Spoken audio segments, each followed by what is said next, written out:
Spider-Man 2099 is a really cool version of Spider-Man in comic books, and we'll explain why. In the first part of the Spider-Verse story, Spider-Man 2099 plays an important role as the leader of the League of Spider-People. However, in this video, we'll tell you his story. I'm sorry, who exactly are you supposed to be? So, Spider-Man 2099 was created by Peter David and Rick Leonardi. He first appeared in The Amazing Spider-Man 365 in August 1992 as a preview, and then in Spider-Man 2099 Issue 1 in November of the same year. The man behind the mask is Miguel O'Hara. He's half Mexican and half Irish. Fun fact, he actually came before Miles Morales as the first Hispanic Spider-Man. Miguel is from the year 2099, and he lived on Earth 928. He used to work as a genetic scientist for the Alchemax Corporation. Miguel had this idea to recreate the powers of the original Spider-Man, Peter Parker, using genetic splicing. But things didn't go as planned when his boss, Tyler Stone, who was a terrible person, got him addicted to a dangerous drug called Rapture. Despite the addiction, Miguel was determined to find a cure. He tried to rewrite his own genetic code to break free from the drug's hold. Now, you'd better stick around because there's much more to the story than that little sneak peek. So, let's start in the Nueva York of 2099. 5 teens are flying around in their hover car, but trouble finds them when they encounter Spider-Man being chased by some flyboys from the public eye. Spider-Man manages to escape, but he crashes into Officer Através in the process. Back at his apartment, Miguel is having a tough time. His digital assistant, Lila, tells him about some messages he received. His boss wants him to give in to his drug addiction and come to the office. His brother, Gabe, reaches out to him despite their differences, and his fiancée, Dana D'Angelo, is worried sick about him after seeing him in a drugged state. Miguel's behavior is getting strange, and even Lila is noticing something is off.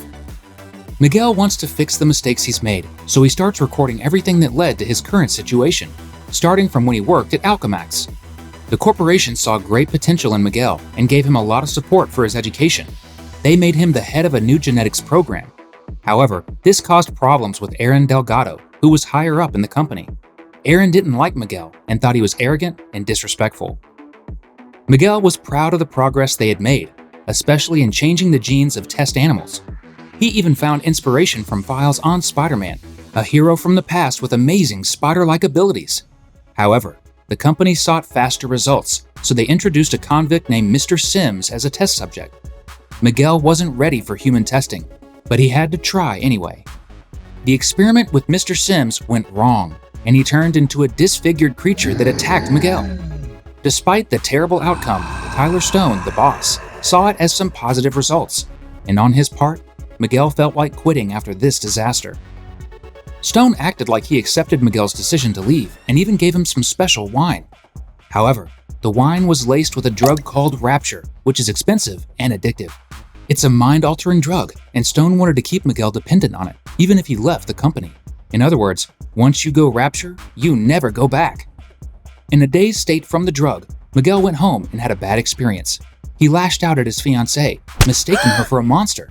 He explained to her that he's now stuck as an addict, even if he quits Alchemax.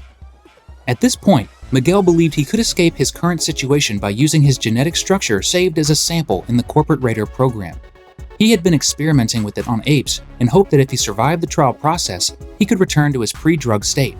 Unknowingly, Aaron Delgado watched him secretly and decided to get rid of Miguel by sabotaging the machine.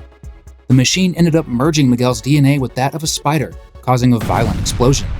Surprisingly, Miguel survived, but was transformed into a fanged, clawed creature. Now, let's talk about Spider-Man 2099's unique powers. He has organic webbing made from spinnerets, just like the original Spider-Man, but there are key differences.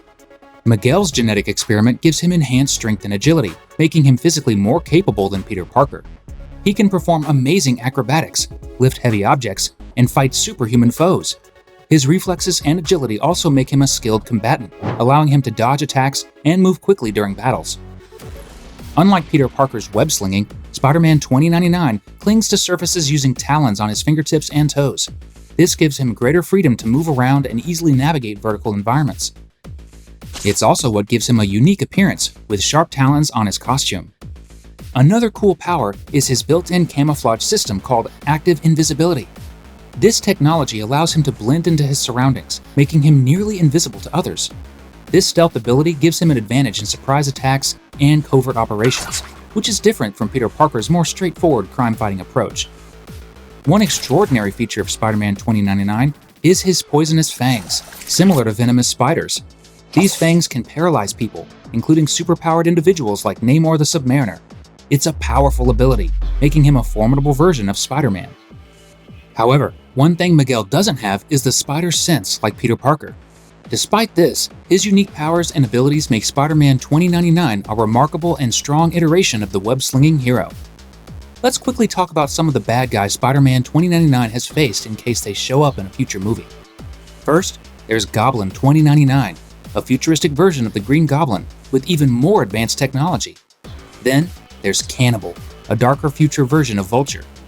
Also, a character named Flipside can copy the powers of both Spider-Man and Venom. In addition, Venom 2099 himself is one of the coolest villains in the 2099 universe. And there's a major villain called Morlun, along with the Inheritors. Although they aren't from the year 2099, they were big bads in the Spider-Verse story and gave Miguel a tough challenge. It won't be surprising if they appear in upcoming Spider movies.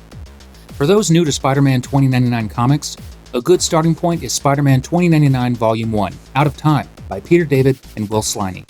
It introduces Miguel O'Hara battling futuristic villains and navigating the world of 2099 as Spider-Man. Then, you can jump into Spider-Man 2099 Volume 2, Spider-Verse, also by Peter David. In this story, Miguel teams up with other Spider-Men from different dimensions to take on Morlun and the Inheritors. Lastly, check out Spider-Man 2099 Volume 3, Smack to the Future, by Peter David and Will Sliney. Miguel goes time traveling and encounters his own future in this fun story. Also, here's a little teaser on the second issue of Volume 1 to whet your appetites. Miguel O'Hara tells his holographic digital assistant, Lila, about his strange transformation. Aaron Delgado had secretly sabotaged the genetic process, turning Miguel into a monstrous creature with talons and other spider-like abilities. Miguel then fights Delgado and accidentally causes an explosion that damages the Alchemax building. Later, Miguel encounters a man dressed as Thor who mistakes him for Spider-Man. They team up and escape from the scene. Miguel realizes he can stick to walls and has enhanced vision like a spider. Public Eye security agents find him, and he narrowly escapes by clinging to a building. Meanwhile, Tyler Stone, the Alchemax boss, receives a tense call from Tiger Wilde, who is unhappy with Alchemax's performance. Venture, who is an elite agent, investigates the lab's damage and notices signs of Delgado and Miguel's presence. Back in his apartment, Miguel is shocked to find his transformation wasn't a dream. He worries about controlling his newfound abilities. His brother Gabe visits and asks about Alchemax and the addictive drug Rapture. Miguel hides him from Venture, who is tracking the escaped Spider-Man. To distract Venture, Miguel attaches a piece of a glider to his costume and confronts Venture. Moreover, he tries to act fearless, even though he's scared. And furthermore, here's a little bit more from issue number 46, the very last issue of Volume 1. After defeating the Goblin, Spider-Man faces a new crisis when an army of Atlantean warriors attacks the Alchemax building. He's torn between his identity as Miguel O'Hara, the CEO of Alchemax, and Spider-Man, who owes nothing to the company. Despite this conflict, he helps the Public Eye fight off the invaders.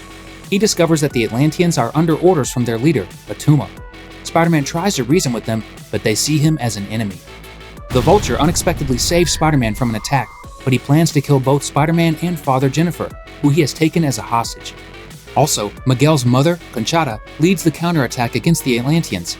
Tyler Stone, meanwhile, plans to escape to Alchemax's Mars colony, but he's not as helpless as he seems, and in the process, kills an Atlantean warrior.